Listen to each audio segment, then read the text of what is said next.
समक्का सरलम्मा जत्रा जो कि तेलंगाना के मेदाराम विलेज में होने वाली है।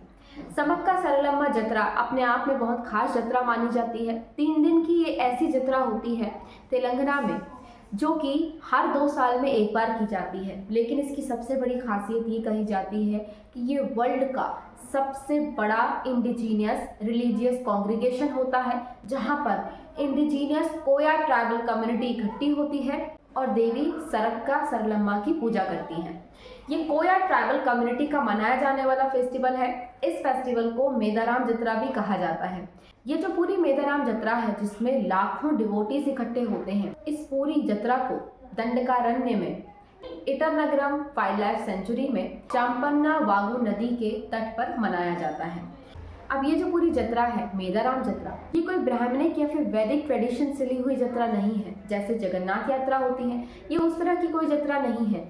ये जत्रा जो बहुत पहले समय में ट्राइबल कम्युनिटीज का एनिमिस्टिक क्लेम होता था, उसके बेसिस पर मनाई जाती थी। जैसे धर्म में मूर्ति पूजा होती है, किसी और प्रकार की पूजा होती है, वैसे ही ट्राइबल कम्युनिटी किसी समय पर और आज भी एनिमिस्टिक क्लेम को फॉलो करती है रिलीजियस बेसिस पर, और उसी बेसिस पर इस मेदाराम जत्रा को मनाया जाता है। लेकिन ये पूरी कहानी है सरक्का और सरलम्मा की। ये 2 गॉडेस हैं जिन्हें चिलाकला गुट्टा हिल से लेकर आया जाता है। डिवोटीज हिल पर नहीं जाते बल्कि दोनों को नीचे लाया जाता है और वहाँ पर इस पूरे ट्रेडिशन को, इस पूरे फेस्टिवल को मनाया जाता है। मेदाराम जत्रा में जो रिचुअल होता है वो कुछ इस तरह का होता है कि सबसे पहले तो हर डिवोटी, मतलब कोया ट्राइबल कम्युनिटी का और जो दूसरे डिवोटीज आते हैं, वो अपने बॉडी वेट के इक्वल जैगरी गुड़ को लेके आते हैं। इसे बंगराम कहा जाता है और इसे अर्पित करते हैं देवी को। और साथ ही में जो जामपन्ना वागू रिवर है, नदी है, उसमें रिचुअल डिप लगाते हैं, मतलब उसमें स्नान करते हैं। अब ये जो पूरा फेस्टिवल है ये कुछ लोगों के आसपास रिवॉल्व करता है, सरक्का, सरलम्मा, जामपन्ना। अब बात कुछ ऐसी है कि इस पूरे फेस्टिवल को जिनके नाम से मनाया जाता है उनकी अपनी ही पूरी एक स्टोरी है। सरक्का सरलम्मा, जिन्हें कोया ट्राइबल कम्युनिटी देवी के तौर पर पूजती है, ये दोनों माँ बेटी थी।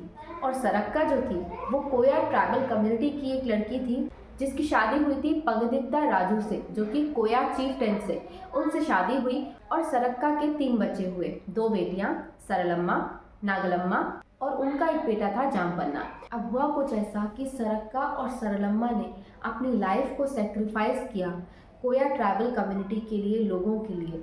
अब इसकी पूरी कहानी शुरू होती है काकाटिया डायनेस्टी के उस समय से, जब काकाटिया डायनेस्टी में सूखा पड़ गया था। पूरे रीजन में सूखा था, भुखमरी के हालात हो गए थे। ऐसे समय में काकाटिया डायनेस्टी के जो राजा थे उन्होंने कोया ट्राइबल कम्युनिटी पर उन पर और ज़्यादा टैक्स इम्पोज कर दिया।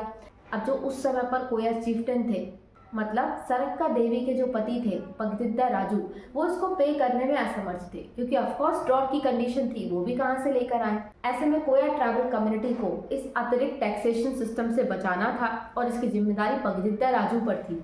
पगदिद्दा राजू ने काकाटिया डायनेस्टी के खिलाफ युद्ध की घोषणा की, लेकिन इस युद्ध में वो हार गए काकाटिया डायनेस्टी से और उनका जो बेटा था जामपन्ना, वो भी इस युद्ध में मारा गया। अब ऐसी परिस्थिति में इस पूरे युद्ध का मोर्चा संभाला सरक्का और सरलम्मा ने। जो माता सरक्का हैं वो काकाटिया डायनेस्टी के खिलाफ युद्ध में उतरी और जब कंडीशन उनके हाथ से बाहर हो गई, उन्हें उस समय पर अपनी कोया ट्राइबल कम्युनिटी को बचाना था।